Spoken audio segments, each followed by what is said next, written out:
무소속 조남일 후보가 전격 사퇴함에 따라 조 후보를 지지했던 진보 성향 유권자들의 선택이 이번 보궐선거 최대 변수로 떠오르고 있습니다.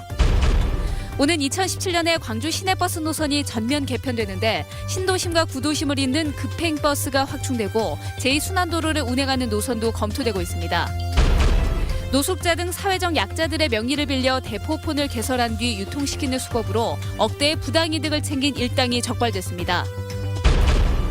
황해를 끼고 있는 한국과 중국의 지방도시 교류 협력을 확대하는 환황해권 지방정부 공동체가 추진 중이어서 성사 여부가 관심이 되고 있습니다. 여러분 안녕하십니까?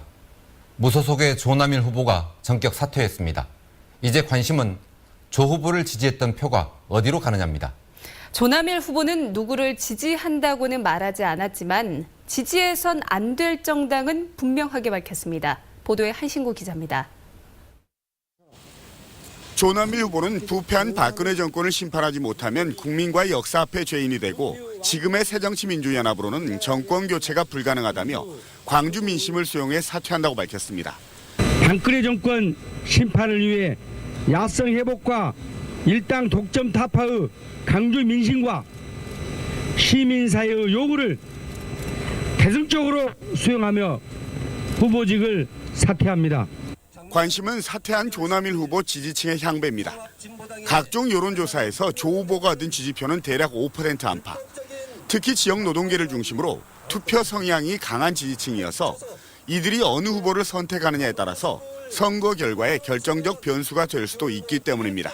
그 후보 중에서 어떤 후보가 이 조남일 후보의 진보적인 지지계층을 흡수하느냐에 따라서 달라질 거라고 생각을 합니다.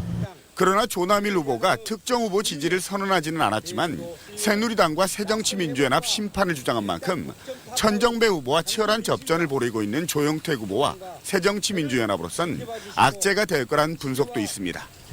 사전투표를 하루 앞두고 나온 조남일 후보의 전격적인 사퇴가 선거 막판 최대 변수로 떠오르고 있습니다. MBC 뉴스 한신구입니다. 조남일 후보의 사퇴에 대해서 후보들이 제각각의 반응을 나타냈습니다.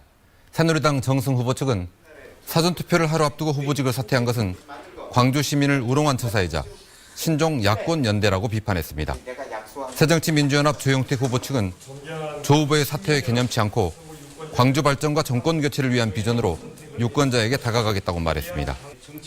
정의당 강은미 후보 측은 노동자와 진보 정치를 책임지기 위해서 마지막까지 최선을 다하겠다고 밝혔고 천정배 후보 측은 자신들과는 상관없는 일이라며 별다른 입장을 내놓지 않았습니다.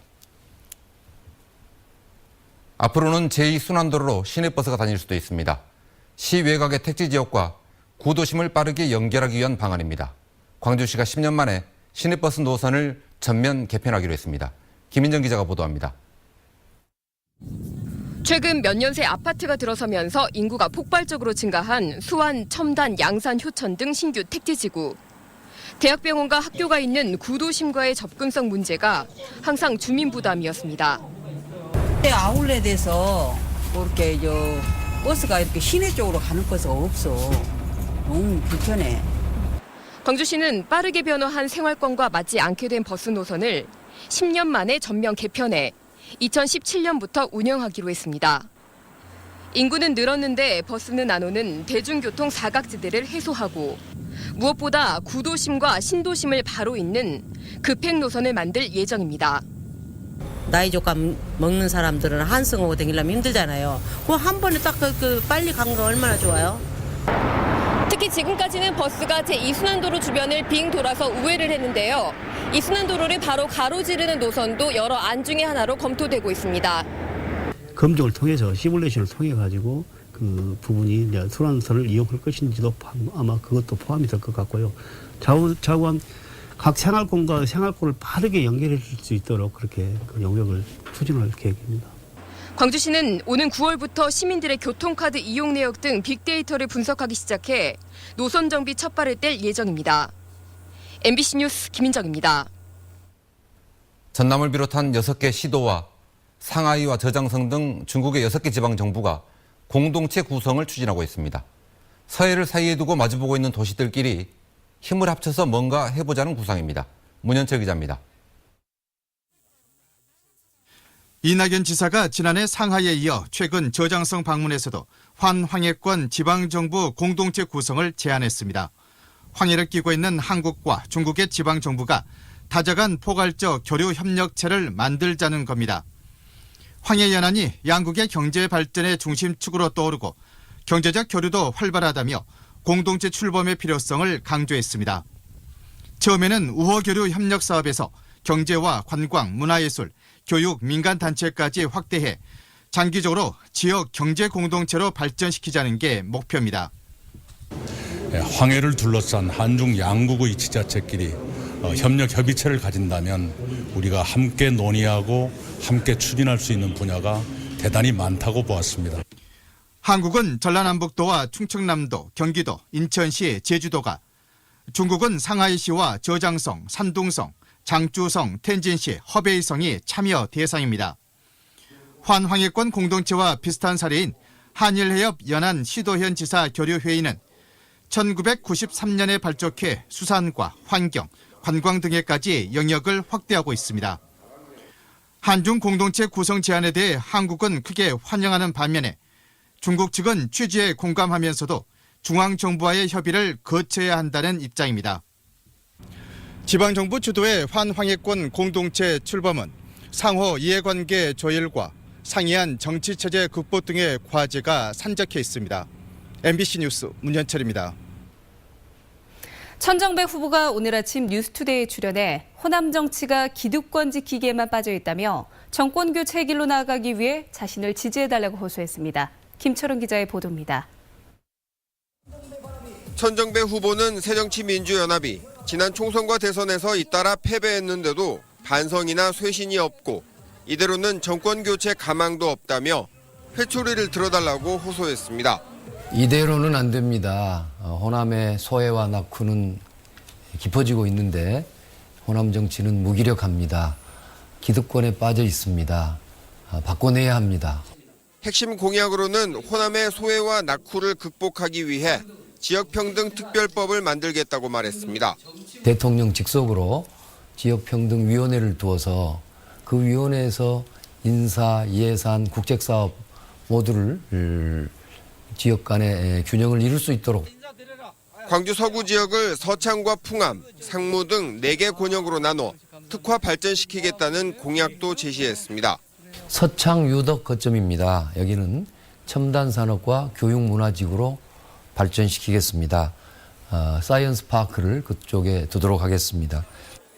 탈당이나 잦은 지역구 변경이 선거 구민에 대한 예의가 아니다는 지적엔 호남 정치 복원과 야권의 전면 쇄신을 통해 정권을 교체해야 한다는 대의와 명분이 중요했다며 지지를 호소했습니다. MBC 뉴스 김철원입니다. 새누리당 김무성 대표가 박근혜 대통령에게 이완구 총리가 경질되면 전라도 사람을 총리로 시켜주길 부탁드린다고 말했습니다. 정승 후보를 지원하기 위해 광주에 온 김무성 대표는 유세 현장에서 이같이 밝히고 그렇게 해서라도 굳게 다쳤던 광주 시민과 전라도민의 마음을 열 수 있도록 해야 한다고 말했습니다. 노숙자나 장애인의 이름을 빌려 대포폰을 만들어 파는 수법으로 억대의 부당 이득을 챙긴 일당이 무더기로 적발됐습니다. 송정훈 기자입니다. 노숙자인 47살 백모 씨는 2년 전 자신 명의로 휴대전화 3대를 개통해 한 남성에게 넘겼습니다. 밥과 술을 사주고 돈도 주겠다는 말에 그렇게 한 건데 얼마 뒤 1,000만 원가량 되는 요금 통지서를 받았습니다. 자신 명의의 휴대전화가 대포폰으로 유통되면서 모바일 결제 등에 이용돼 요금 폭탄을 맞은 겁니다. 터미널 같은 데서 돌아다니다가 배도 고프고 술도 사주고 그 다음날 보니까 아침에 일어나서 핸드폰 가게에 가가지고 제 명의로 좀. 경찰에 적발된 조직폭력배 33살 양모 씨 등 25명은 총책과 모집책 등 조직적으로 움직이면서 대포폰을 불법 유통시켰습니다. 이들은 주로 노숙자나 지적장애인 등 사회적 약자를 대상으로 범행을 저질렀습니다. 명의를 빌려주니만 해도 90여 명에 이릅니다. 일당은 지난 2013년부터 1년 동안 200여 대의 대포폰을 대당 5, 60만 원에 팔아 1억 8천만 원을 챙겼습니다. 휴대폰을 개통한 다음에 그 유심칩만 빼가지고 유심칩으로 게임 아이템만 소액 결제해서 편취하고 공기계는 대포폰으로 팔아넘기고 대포폰 200대를 불법 유통한 겁니다. 또 대포차와 허위 재직증명서를 이용해 1억 5천만 원의 사기 대출을 받기도 했습니다. 범죄 이용 가능성이 높은 대포폰. 불법으로 유통시킨 일당은 잡았지만 경찰은 대포폰을 누가 사갔는지, 어디에 어떻게 사용됐는지를 밝혀내는 데는 실패했습니다. MBC 뉴스 송정근입니다. 광주시교육청이 역점 사업을 추진하고 있는 희망교실이 광주시의회에서 질타를 받았습니다. 어려운 아이들을 위해 써야 할 예산을 일선 학교가 쌈짓돈처럼 쓴다는 지적이 나왔습니다. 이계상 기자입니다. 가정 형편이 어렵거나 학교 생활에 적응하지 못하는 학생들을 위해 교사가 멘토로 나서서 도움을 주자는 것이 희망교실 사업입니다. 사업 첫 해인 지난 2013년에 교실당 300만 원이던 지원금이 올해는 4, 50만 원 수준으로 크게 줄었습니다. 한 해 예산은 30억 원 규모로 한정된 데 반해 희망교실 수요가 대폭 늘었기 때문입니다. 결국 예산은 나눠먹기식으로 집행됐고 일선 학교에서는 당초 계획을 축소하고 관련 지원금을 학급 운영비처럼 사용한 것으로 지적됐습니다. 전 학생들 같이 삼겹살 파티를 한다든가 피자 파티를 한다든가 장기자랑을 해서 나눠 먹는다든가 그렇게 사용되는 것은 보고를 받으셨을 거라고 봅니다. 이 때문에 본래 취지에서 벗어난 희망교실 사업을 전면 재검토해야 한다는 목소리가 높아졌습니다. 예산을 크게 늘리거나 그렇지 못한다면 성과를 올리는 학교를 중심으로 선별 지원하는 게 낫다는 것입니다.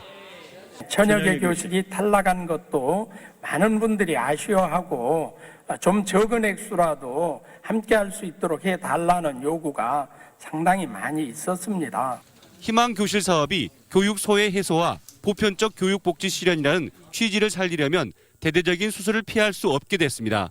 MBC 뉴스 이계상입니다. 광주시교육청이 사학 비리로 잡음이 끊이지 않았던 홍복학원의 이사 10명 가운데 9명의 취임 승인을 취소했다고 밝혔습니다. 광주시교육청은 홍복학원 이사들이 설립자 이홍아 씨의 대여금 변제를 위해 토지를 사들이는 등 사립학교법을 위반했다고 판단한 것으로 알려졌습니다. 시교육청은 다음 달 초쯤 교육부에 임시이사 파견을 요청할 계획입니다. 호남과 충청권 7개 시도지사가 오는 26일 대전시청에서 연석회의를 갖고 공동 현안을 논의합니다. 연석회의에서는 호남선 KTX 개통 이후 중단된 서대전 광주 간 고속철도 노선 재운영과 증편, 서대전역 익산역 구간 직선화 등에 대한 공동 합의문을 채택해 중앙정부에 건의할 예정입니다. 한국전력이 비위 가능성이 큰 부서의 간부 94%를 교체하는 대규모 수시 인사를 단행했습니다. 한전은 계약 관리와 자재 발주 등 비위 발생 가능성이 큰 36개의 직무를 1, 2년 이상 맡아온 팀장과 차장급 간부 241명 가운데 94%에 해당하는 226명을 최근 교체했습니다. 이번 인사는 수시 인사로는 역대 최대 규모로 최근 잇따라 비위 사건이 불거지자 분위기를 쇄신하기 위한 조치로 해석됩니다. 새정치민주연합의 박혜자 의원은 빛가람 혁신도시로 이전한 공공기관들에 대해 지역인재 채용 목표를 명시하라고 촉구했습니다. 박혜자 의원은 혁신도시로 이전한 공공기관들이 신입사원 모집 요강에 지역인재 우대나 가산점 부여 등을 명시하고 있지만 채용 목표율은 제시하지 않고 있다며 이같이 요구했습니다. 광주에서 민주노총 총파업 등 대규모 집회가 내일과 모레 잇따라 열립니다. 민주노총 광주본부는 내일 광주 동구 5.18 민주광장에서 조합원 등 3천여 명이 참여하는 총파업 대회를 개최합니다. 민주노총은 이번 총파업에서 노동시장 구조계약 저지, 공무원 연금 계약 중단, 최저임금 10,000원 인상을 촉구할 예정입니다. 모레 오후에도 같은 장소에서 공무원 연금 개혁에 반발하는 공무원 노조원 10,000여 명이 호남권 결의대회를 엽니다. 노희용 광주 동구청장에게 뇌물을 준 혐의로 기소된 업자가 항소심 재판 도중 법정 구속됐습니다. 광주고법 형사 1부는 뇌물 등의 혐의로 기소된 이모 씨에 대한 항소심 첫 공판에서 증거 인멸과 도주 우려가 있다며 이 씨를 법정 구속했습니다.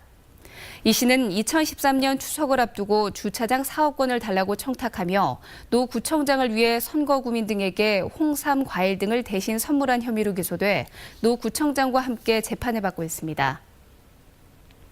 광주고법은 아내를 살해하고 시신을 유기한 혐의로 기소된 74살 황모 씨에 대한 항소심에서 원심대로 징역 30년을 선고했습니다.